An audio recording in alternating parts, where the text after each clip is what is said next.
Right, let's talk about Canada, our neighbor to the north, a land of vast forests, sparkling lakes, and apparently a grave threat to the national security of the United States. It sounds absurd, doesn't it?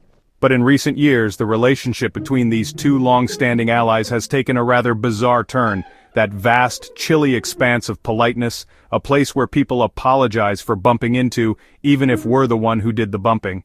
A land known for its stunning natural beauty and its remarkably calm demeanor. Maple syrup, that sweet, sticky nectar of the gods, and apologetic moose, those gentle giants of the north lumbering through the wilderness with an air of quiet contemplation. For decades, America has seen Canada as a reliable, if slightly boring friend, a steadfast ally, a trading partner, a source of, well, not much excitement, to be honest. Just a good, dependable neighbor. So, the world was stunned, completely and utterly bewildered, when the U.S. government, led by a president who tweets at 3 a.m., often about things that make absolutely no sense, declared Canadian steel and aluminum a national security threat. Yes, you heard that right. Steel and aluminum from Canada, a threat. Yes, Canada, the land of politeness and poutine, the country whose most aggressive act was unleashing Justin Bieber upon the world, and even that, some might argue, was more of a public service than a threat. A national security threat? From Canada? Seriously? What are they going to do? Invade us with hockey players wielding poutine-covered sticks? Are they planning to use maple syrup as a weapon of mass stickiness? The idea is so absurd it feels like a rejected script from a spy comedy. A comedy so bad even Adam Sandler would turn it down. The justification? Section 232 of the Trade Expansion Act, meant for Cold War threats like, actual enemies, not the country that films our Christmas movies. The very same movies we watch every year, filled with heartwarming tales of holiday cheer and suspiciously attractive small-town Canadians. Applying it to Canada is like using a nuclear submarine, a weapon of immense power and destructive capability, to catch a fish in a bathtub. A very small, very lonely, and probably very confused fish. President Trump looked at our most loyal ally and saw a villain. A shadowy figure lurking in the frozen north, plotting against the American way of life, a syrup-smuggling rogue nation, a clandestine network of maple syrup mafiosos flooding the market with their delicious amber-colored contraband. It was a declaration of economic war on a country, a shot across the bow of our friendliest neighbor, whose military's biggest concern is probably goose-related incidents. Those Canadian geese are notoriously aggressive, after all. The world watched, baffled, scratching their heads in utter disbelief as the U.S. decided to punch its best friend in the face, seemingly out of nowhere and for no good reason. For reasons that made sense only inside the president's head. A place where logic goes to die, and absurdity reigns supreme. So, what were these tariffs, these economic weapons that turned our friendly, largely unguarded border into an economic battleground, a zone of financial conflict? What prompted this sudden shift from cooperation to confrontation? What were the underlying motivations, the strategic calculations, that led to such a drastic measure against a long-standing ally? The Trump administration slapped a hefty 25% tariff on Canadian steel, a move that sent shockwaves through the industry, and an additional 10% on aluminum, further escalating the trade tensions between the two nations. The justification? National security, a broad and often vaguely defined term. This implies the U.S. military, the most powerful fighting force on the planet, would be somehow unable to build tanks or manufacture essential military equipment because Canada, our friendly neighbor to the north, was supposedly hoarding all the metal, depriving the U.S. of vital resources. Utterly bonkers. A truly baffling assertion. The U.S. and Canadian defense industries are so deeply integrated, so intertwined in their operations, they're practically one entity, a seamless web of collaboration and shared resources. The irony? Oh, the delicious irony. Tariffs, despite what some might claim, are ultimately a tax on your own people, a burden borne by domestic businesses and consumers.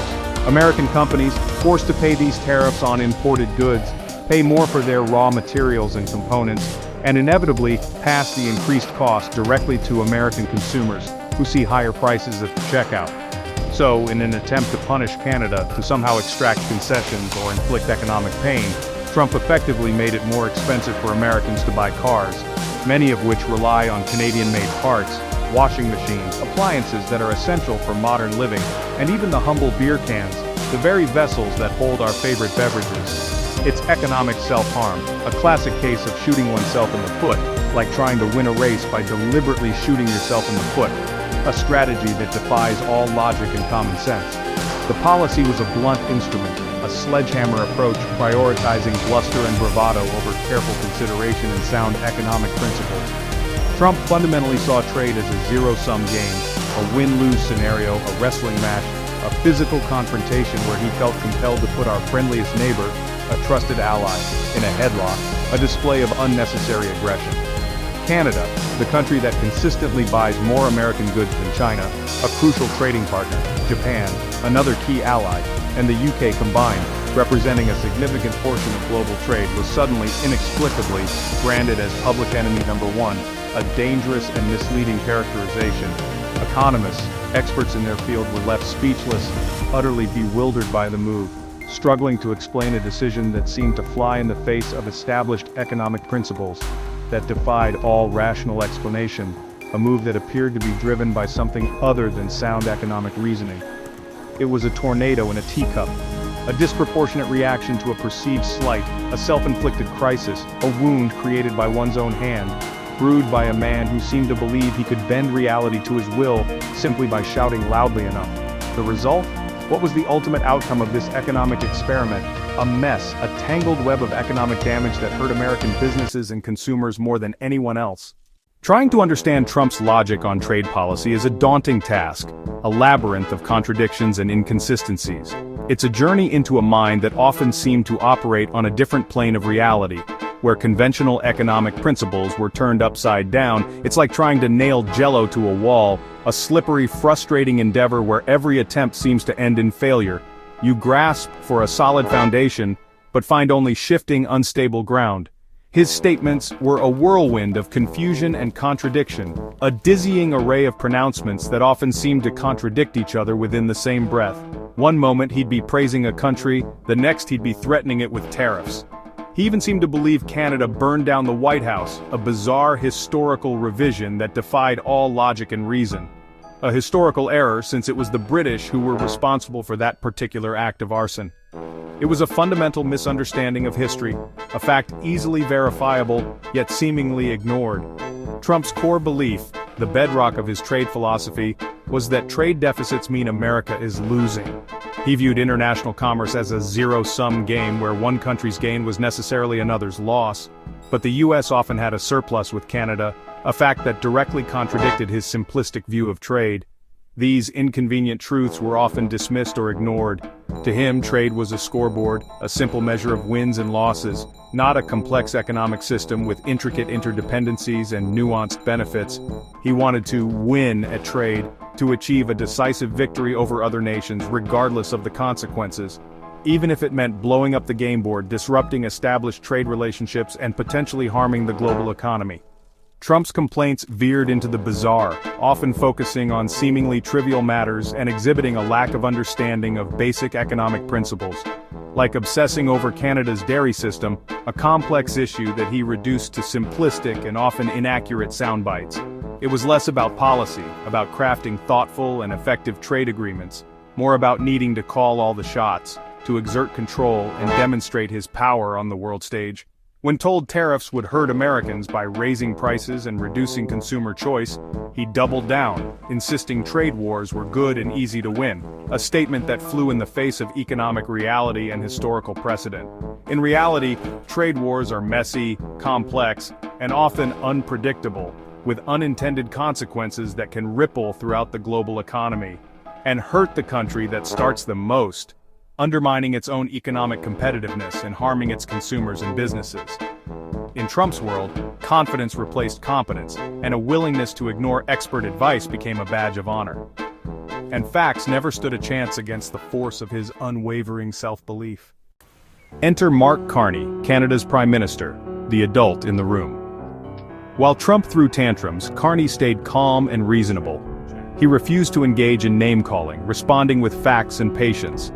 Carney knew you can't win a shouting match with someone who only yells, so he didn't play. He reinforced Canada's reputation as a reliable partner, playing the long game. Carney prepared retaliatory tariffs targeting key Republican districts. Polite, but devastatingly effective. It was a message delivered not with a tweet, but with a carefully aimed economic missile. Carney proved you don't need to be loud to be powerful. Sometimes, the quietest person in the room wins the day. Let's dive into the aluminum tariff lunacy. The Trump administration claimed Canadian aluminum was a national security threat, ignoring that U.S. and Canadian defense manufacturing are intertwined. Canadian aluminum is American aluminum for defense purposes. Declaring it a threat was like calling your own left foot a danger to your right. The tariff made aluminum more expensive for American manufacturers, car companies, aerospace firms, and beer and soda companies. In trying to punish Canada, Trump made backyard barbecues more expensive. This wasn't 4D chess, it was checkers played by someone eating the pieces. The aluminum tariff was based on gut feeling, not credible analysis.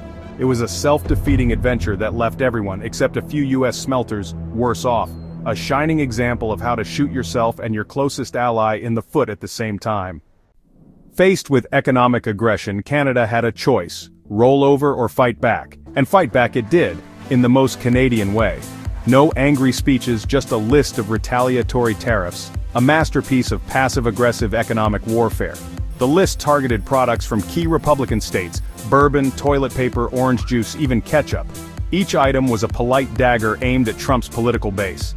The message: if you punch us, we'll find your pressure points and press until you come to your senses. American businesses in those areas lobbied their own government, creating a political headache for Trump. The beauty was in the tone: regretful necessity, not rage. It was the political equivalent of saying, "I'm not mad, just disappointed," before canceling your Netflix. Canada showed it wasn't a doormat, but it would apologize before kicking your door down. The world saw a firm, polite declaration of economic war. And it worked.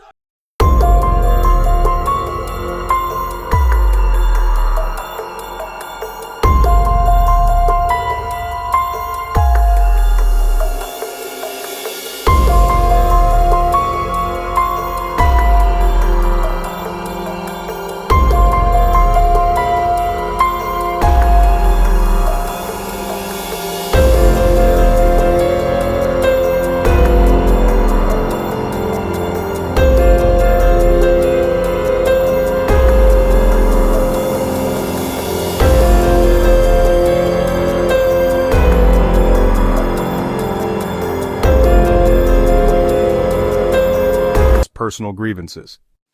Trump prided himself on being a master dealmaker, but his approach to Canada was the art of the no deal. He expected Canada to capitulate, and when they didn't, he escalated and insulted. This isn't how you treat a business partner, let alone your closest ally. Trump misunderstood the U.S. Canada relationship, seeing it as a simple transaction, not a partnership built over decades. By treating Canada with contempt, he made it impossible for Carney to compromise. You can't make a deal after calling the other side weak and dishonest. Trump's zero-sum mentality alienated friends and emboldened adversaries. The tariffs caused pain on both sides, disrupted industries, and created uncertainty. The result? A slightly tweaked trade agreement, the USMCA, that barely differed from NAFTA. Trump's attempt to bully Canada ended in a costly, pointless fight. Everyone was left wondering why it had to happen at all. After all the drama, what was the result? The US and Canada signed the USMCA, hailed as a victory but really just a rebranded NAFTA. The core structure remained. The main difference was years of anxiety and hostility. The economic costs were real. Billions in tariffs, higher prices, lost markets. The national security excuse for tariffs was quietly dropped, admitting it was bogus. The real cost was trust. The trade war did lasting damage to the US-Canada relationship. Canada learned a deal with the US was only as good as the president's mood. Rebuilding trust will take years. The tariff war was a spectacle of incompetence, a case study in how not to conduct foreign policy. The world looked at America and asked, "Are you guys okay over there?" So what's the lesson from this saga of tariffs and tantrums? Starting a trade war with your best friend is, technically, a profoundly stupid idea. Canada taught the world that you don't have to scream to be heard. Carney's calm, strategic resistance was more effective than Trump's bluster. Canada proved you can stand up for yourself without losing your dignity. The US-Canada relationship is a strategic asset, not a bargaining chip. Vandalizing it for political points is national self-harm. The tariff war will be remembered as a farce, a comedy of errors driven by ego and ignorance. You can't win a trade war against a friend. The moment you start one, you've already lost. And if you must pick a fight, maybe don't pick it with the nicest country on the planet.